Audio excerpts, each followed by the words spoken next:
சத்குருநாத் மகாராஜ் கி ஜெய். நம்ம இன்னைக்கு 12வது அத்தியாயத்தில் 32வது ஸ்லோகத்திலேருந்து 35வது ஸ்லோகத்தை பார்க்க வரோம். முதல்ல 32வது ஸ்லோகத்தை பார்ப்போம். கோவர்தனோத்தாரணம் ச சக்கரஸ்ய சுரபேரத யஜ்ஞாபிஷேகம் கிருஷ்ணஸ்ய ஸ்திரீபி கிரீடாஜராத்ரிஷு.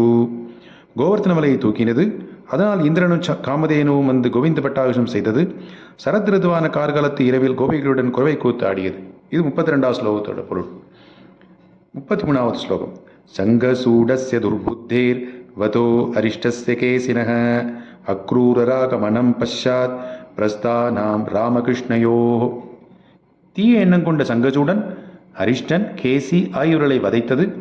கண்ணனை மதுரைக்கு அழைத்துச் செல்ல அக்ரூர பிருந்தாவனம் வந்தது. பலராமனும் கிருஷ்ணனும் அவரோடு மதுரை சென்றது. இது 33வது ஸ்லோகத்துக்குள்ள பொருள். அடுத்து 34வது.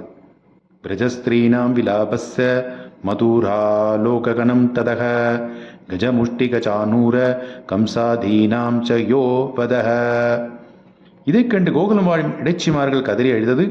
பலராமனும் ஸ்ரீகிருஷ்ணனும் மதுரையை அழகை கண்டது. குவலயாபிடம் என்னும் யானை சானூரன் முஷ்டிகன் கம்சன் ஆகியவர்களை வதைத்தது.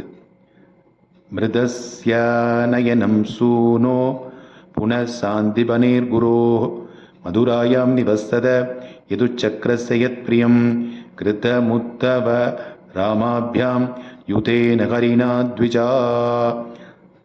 சூத முனிவர் சௌனாதி முனிவர்கிட்ட சொல்றார்.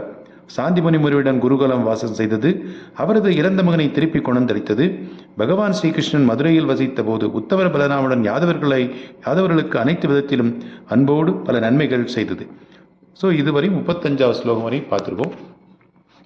மீதி உள்ள ஸ்லோகத்தை நம்ம வரக்கூடிய நாட்களில் பார்க்கலாம்.